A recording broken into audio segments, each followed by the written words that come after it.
Hi there, yep, that's right, great and glorious, soon to be famous one day, Nick Dutch, back on the camera yet again one more time. I received a request to explain how I, as someone who is not a Christian, can actually use the Bible, and precisely what I use the Bible for. I mean, this is my copy of the New Testament and Psalms, given to me when I was a child in secondary school, in my first year of secondary school, as was done with all of us basically. And so it's been in my possession since the age of 10, so that's more than a quarter of a century.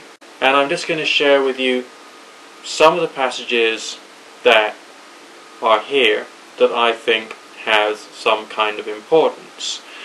You can see this as poetry. You can see this as something to get a bit of inspiration and to think about yourself as an individual, how you are acting and how you are reacting.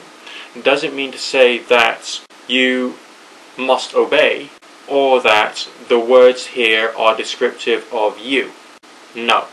The words here are descriptive of a assumed ideal, a assumed state of being, and I think I can provide you with some evidence to support that. This is from 1 Corinthians 13 verses 4 to 7 inclusive.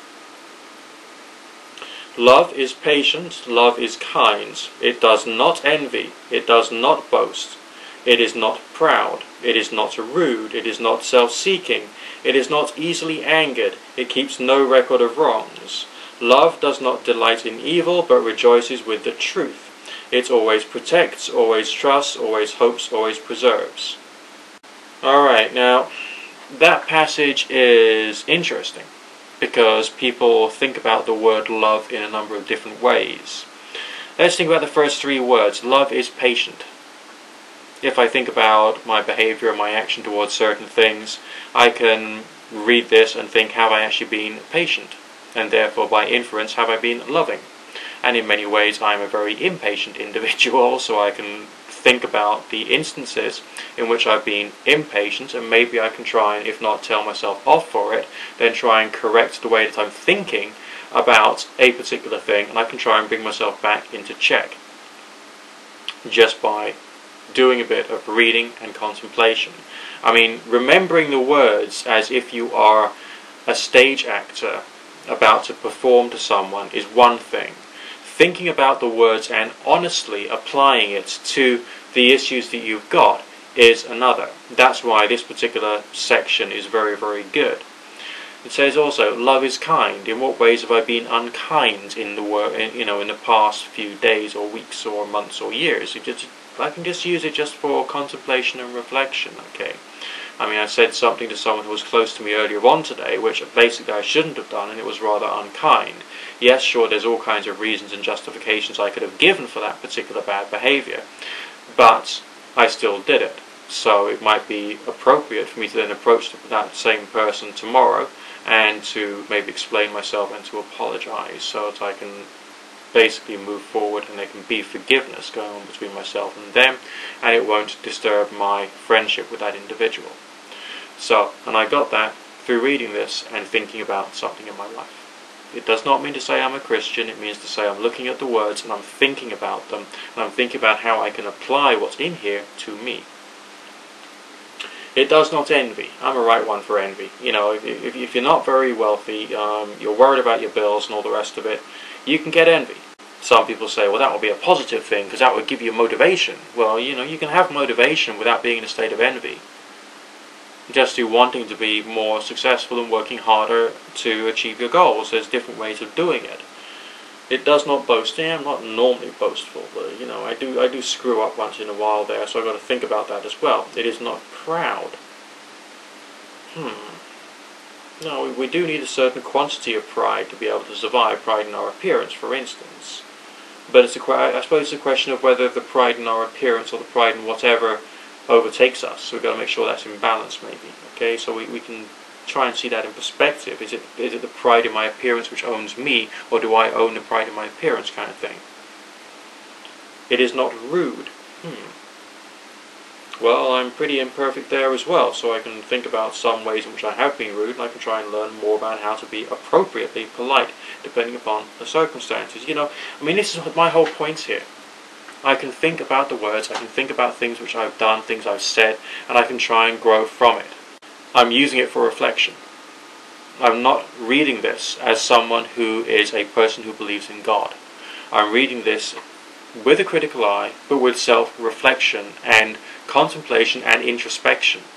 There are some passages in the Bible that basically I would not use, because if you think about it, some of these passages in here are battle songs that were written after a group of people got conquered.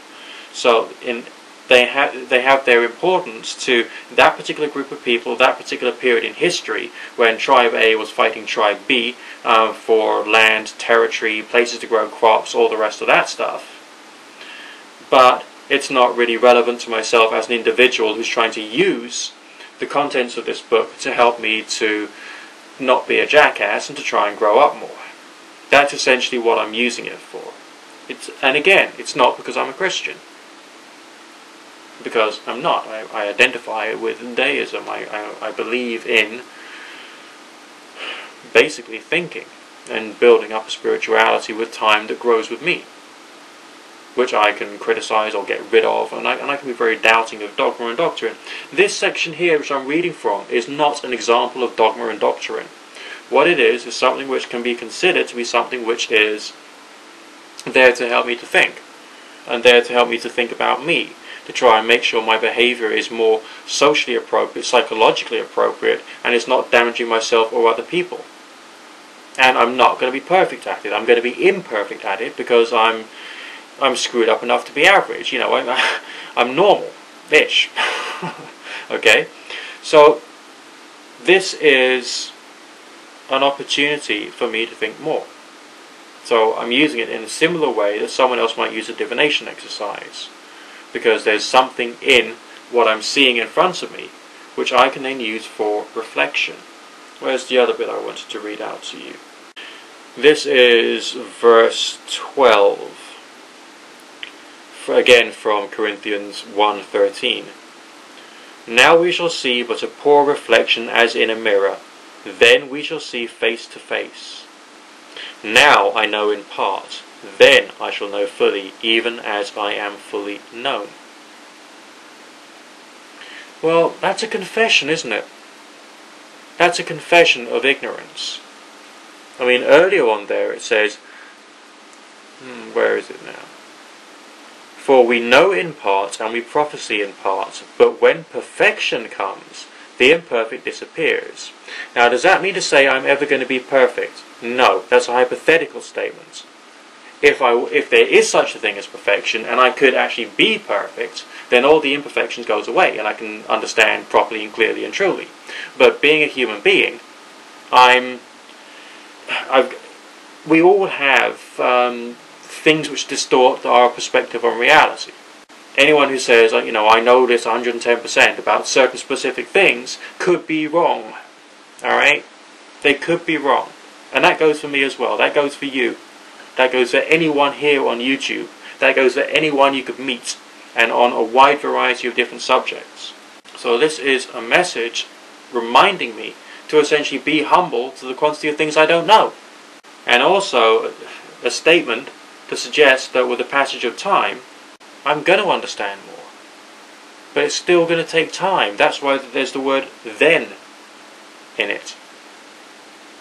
Talking about the future, my future. Here, in this world, not in the afterworld, not in the afterlife, not in heaven, not in hell, not in when I'm seated at the right hand of God. I mean, chance will be a fine thing, It's talking about later in life. And so, because there is an admittance of a certain quantity of lack of knowledge, that's a bit of a spur to my side to try and find out more about any particular given subject that I've got a curiosity about. That's essentially what it's showing me. And again, I'm doing this as someone who is not a Christian. I'm doing this as someone who is a human being, who is aware that he's very imperfect, and just like most of us, I would say an awful lot of us, wants to try and improve upon what is already here, you know, inside me, inside my mind, my emotions, my thoughts, my feelings, the things that make me up.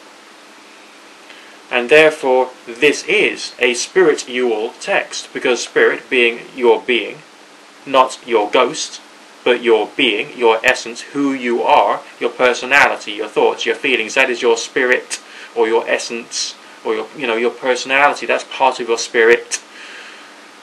And therefore is a spiritual text, because it is speaking to me intellectually and emotionally about something inside me, or helping me to adjust something which is inside me. Alright, through reflection. I don't have to accept this. I mean, sometimes with the New Testament, the Old Testament, you get the feeling that there's some kind of Bronze Age version of YouTube ownership happening within the Bible. Because sometimes you'll come across a passage which appears to be a reference to a previous story, and is trying to say, well, that was then, now this is now, and we are better, we are superior, I've got a better argument for you, okay, a better rebuttal video, but in, basically Bronze Age text format. So the people who wrote this stuff didn't agree 100%, so you can't see this as being total truth. It is a way, is it a way towards God, or is it a way towards turning you into something which is superior to what you are now? Just an idea. But either way, it's something which you can still use. As far as believing in God is concerned, when I was going through that, was there any real mention of God? No. Was there any real instruction on to believe in God? No. Was there anything saying, you must believe in God, you must follow Jesus Christ? No. This is poetry. This is like verse. It's there for you to reflect from. And that's where the intellectual and emotional growth can come from. So, if you're a non-Christian, and there are lots of non-Christians on YouTube here, you might as well dip into this. There's lots of bits in the Bible which is being preserved because of Christianity, which could actually do you a lot of good. This has been the great and glorious, soon to be famous one day, Nick Dutch. Deist and proud. Alright? Signing out for now.